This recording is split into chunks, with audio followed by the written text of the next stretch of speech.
Հակակոռուպցիոն կոմիտեում քննվող քրեական վարույթի շրջանակում ձերբակալվել են 14 անձինք ընտրակաշառք տալու և ստանալու մեղադրանքով։ Անհրաժեշտության դեպքում կտրվի լրացուցիչ տեղեկատվություն, հայտնել են հակակոռուպցիոն կոմիտեից։ Ուժեղ Հայաստան կուսակցության բերման ենթարկված անդամ Հասմիկ Ամիրզադյանին արդեն մեղադրանք է ներկայացվել, քննարկում են խափանման միջոցի հարցը, ասել է փաստաբան Լուսինե Մարտիրոսյանը։ ՀԵՑ-ի նախկին ղեկավար կուսակցության անդամ Դավիթ Ղազինյանն էլ նշել է, որ Հասմիկ Ամիրզադյանը 5 որդեգրված անչափահաս երեխա ունի։ Ուժեղ Հայաստան չգրանցելը նշանակում է ընտրությունները իրականում դնել կասկածի տակ ամբողջ աշխարհի կողմից։ Ինչի համար, որովհետև չեմ կարծում, որ Հայաստանի երկիրն է, որ իշխանության ձգտող ուժին, այսինքն 50+1 ամենայն հավանականությամբ այսպես էլ լինելու է ուժին ուղղակի չթողել մասնակցել, դեպքում ոնց են պատասխան տալու այդ 50% մարդը կամ չգիտեմ ինչ որ տոկոս մարդը ինչ է անելու այդ։ Առավոտյան հակակոռուպցիոն կոմիտեն խուզարկություններ է իրականացրել Ուժեղ Հայաստան կուսակցության Արտաշատի բոլոր գրասենյակներում։ Բերման ենթարկվածներից ոմանց գտնվելու վայրի մասին տեղեկություն չկա, հայտնել է փաստաբան Յուրա Դիլանյանը։ Առավոտվանից փորձում ենք ճշտել, թե այդ անձինք որտեղ են տարել, ինչ կարգավիճակով, ինչի համար, որևէ ձևով ինֆորմացիա մեզ չի տրվում։ Նաև նշեմ, որ առավոտյանի փորձում ենք հակակոռուպցիոն կոմիտեին այստեղ մուտք գործել շենք, փորձել իրականացնել մեր վստահողների պաշտպանությունը, սակայն մինչև այս պահը դարձյալ արգելվում են մեր մուտքը եւ չեն թողում, որպեսզի մենք բարձրանանք, իրականացնենք անձանց պաշտպանությունը։ Ուժեղ Հայաստան կուսակցության անդամների ու համակիրների ձերբակալությունները հայտնվել են միջազգային առաջատար լրատվամիջոցների ուշադրության կենտրոնում։ Հեղինակավոր Reuters լրատվական գործակալությունը անդրադարձել է այսօր տեղի ունեցած իրադարձություններին, նշելով, որ հունիսին սպասվող խորհրդարանական ընտրություններից առաջ Հայաստանի հակակոռուպցիոն կոմիտեն ձերբակալել է ընդդիմադիր կուսակցության 14 անդամի։ Լրատվամիջոցը շեշտել է, որ սա վերջին օրերի միակ դեպքը չէ։ Հոդվածում Reuters-ը խոսել է նաև Ուժեղ Հայաստան կուսակցության վարկանիշի մասին, նշելով, որ ըստ հարցումների կուսակցությունը երկրորդ տեղում է։ Հայաստանի ազգային ժողովի նախագահ Ալեն Սիմոնյանի գլխավորած պատվիրակությունը Ստամբուլում մասնակցում է միջխորհրդարանական միության 152-րդ վեաժողովի լիագումար նիստին։ Վեաժողովի ընթացքում Ալեն Սիմոնյանը արդեն իսկ կարճատև զրույցներ եւ մտքերի փոխանակում է ունեցել տարբեր երկրների պատվիրակությունների ղեկավարների, այդ թվում Ռուսաստանի Դաշնային խորհրդի նախագահ Վալենտինա Մատվիենկոյի եւ Ադրբեջանի Միլի Մեջլիսի նախագահ Սահիբա Գաֆարովայի հետ։ Ոստիկանությունը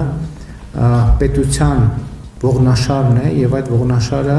միշտ պետք է ամուր լինի եւ դա բոլոր քաղաքացիների շահերից է բխում։ Վստահեցրել է վարչապետ Նիկոլ Փաշինյանը ոստիկանության օրվա առթիվ իր ելույթում։ Կառավարության ղեկավարի խոսքով հաճախ քաղաքացիների պատկերացումները հանցավորության մակարդակի մասին չեն համապատասխանում իրականությանը, քանի որ ձևավորվում են բացառապես սոցիալական ցանցերի լրահոսի ազդեցությամբ։ Վարչապետը շեշտել է, որ ոստիկանությունը պետք է ստանձնի մեդիա առաջնորդություն, որպեսզի կարողանա ճիշտ հաղորդակցվել հանրության հետ եւ կառավարել այդ զգացողությունները։ Մարդը ինքը իր կյանքում ոչ հանցագործություն է տեսնում, ոչ էլ առնչվում է, բայց երբ որ իր բանի այդ news feed-ում կա նրա մասին, որ ստեղ կրակեցին, ստեղ սպանեցին, ստեղ էսարին, ստեղ սպան, այսինքն հասկանում եք ժամանակի առանձնահատկությունները մարդը ամբողջ կյանքը ապրել է,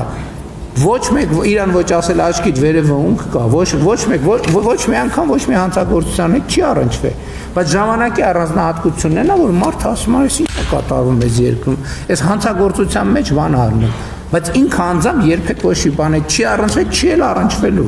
մեծ հավանականության, բայց դա իրան չի խանգարում, որ ինքը մտածի, որ պրոբլեմ է, մեծ պրոբլեմներ կան եւ այլն, ամենաթողություն է եւ այլն եւ այսպես շարունակ։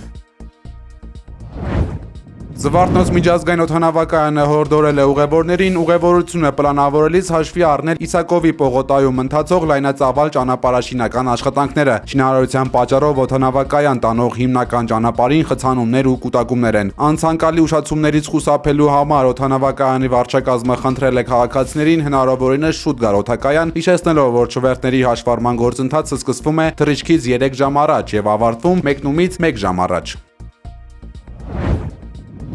Իրանի շուրջ հնարավոր հակամարտությունը կարող է ակտիվացնել քրդական գործոնը, ինչը լուրջ սպառնալիք է Թուրքիայի եւ Ադրբեջանի համար։ Ջեյմսթաուն պարբերականի վերլուծության համաձայն քրդական զինված խմբավորումների հնարավոր ուժեղացումը կարող է ձախողել TRIP նախագիծը եւ փոխել ուժերի հավասարակշռությունը սահմանամերձ շրջաններում։ Անկարան եւ Բաքուն քրդական զինված ուժերի ակտիվացումը դիտարկում են որպես տարածաշրջանային անկայունության հիմնական աղբյուր։ Թուրքիայի համար քրդական զինված տարրերի հայտնվելը հյուսիսային Իրաքում կամ Իրանում կարմիր գիծ է եւ ուղղակի սպառնալիք ազգային անվտանգությանը։ Անկարան չի բացառում ռազմական միջամտությունը հյուսիսային Իրաքում, եթե քրդական ապստամբությունը սրվի եւ անկայունացնի տարածաշրջանը։ Թուրքիայի առաջնահերթությունը սահմանամերձ գոտում որևէ զինված քրդական կառույցի ձևավորումը կանխելն է։ Pilotsuz uçuş ապարատlarıyla Ադրբեջանն իր հերթի մտահոգված է Իրանի հյուսիսարևելքում հնարավոր էթնիկ լարվածությամբ։ Բաքուն հատուկ ուշադրություն է դարձնում արևմտյան Ադրբեջան նահանգին, որտեղ կողք կողքի ապրում են ադրբեջանական եւ քրդական համայնքները։ Այստեղ սկսված անկայունությունը կարող է վտանգել Ադրբեջանը, Նախիջևանի եւ Թուրքիայի հետ կապող ռազմավարական տրանսպորտային ուղիները։ Բաքվի համար կենսական է պահպանել վերահսկողությունը հաղորդակցության ճանապարհների նկատմամբ։ Այս ռիսկերին դիմակայելու համար Թուրքիան եւ Ադրբեջանը սերտորեն համակարգում են իրենց գործողությունները։ Երկու երկրները ամրապնդում են ռազմական համագործակցությունը, անցկացնում համատեղ զորավարժություններ եւ մշակում պաշտպանական մեխանիզմներ։ Նրանց նպատակն է պատրաստ լինել ցանկացած սրացման եւ թույլ չտալ ոչ պետական զինված խմբավորումների ներգրավումը իրանական ուղղությամբ ընթացող գործընթացներին։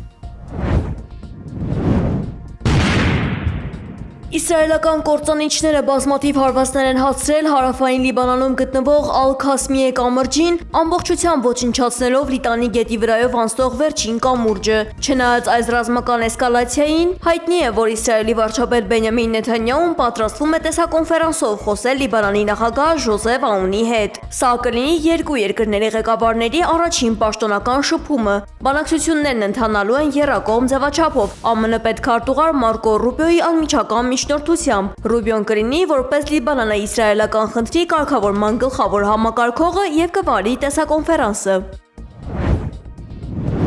ԱՄՆ-ի ռազմածովային ուժերը Հորմուզի նեղուցում փնտրում եւ ոչնչացնում են իրանական ծովային ականները։ Սա արվում է համաշխարհային տնտեսությունը քաոսից փրկելու համար։ Ըստ Պոլիտիկոյի Իրանի ականների պաշարները դեռ չեն վերացել։ Ամերիկյան հետախուզությունը նշել է, որ դրանց մի մասը ծովում է։ Այժմ տարածաշրջանում կա ավելի քան 10 ամերիկյան ռազմանավ։ Նոր նավեր են մոտենում շրջափակումն ու ականազերծումն ապահովելու համար։ Կա կասկած, որ իրանական փոքր նավակները կարող են շատ արագ նոր ականներ տեղադրել արդեն մաքրված տարածքներում։ Իրանն ունի տարբեր տեսակի ականներ։ Նրանք կարող են լինել ծովի հատակին, ջրի տակ թաքնված կամ պարզապես լողալ հոսանքի ուղղությամբ։ Դեռևս ոչ մի ական չի հայտնաբերվել, սակայն առևտրային նավերը վախենում են եւ գրեթե չեն երթևեկում։ ԱՄՆ-ի բանակի համար հիմա ամենակարևորը ցույց տալն է, որ ճանապարհն անվտանգ է։ Պատերազմի նախարար Փիթ Հեքսետը հայտնել է, որ ամերիկյան ուժերը բերված են առավելագույն պատրաստվածության ռազմական գործողությունների վերսկսման համար, եթե իրանական ռեժիմը սխալ ընտրություն կատարի։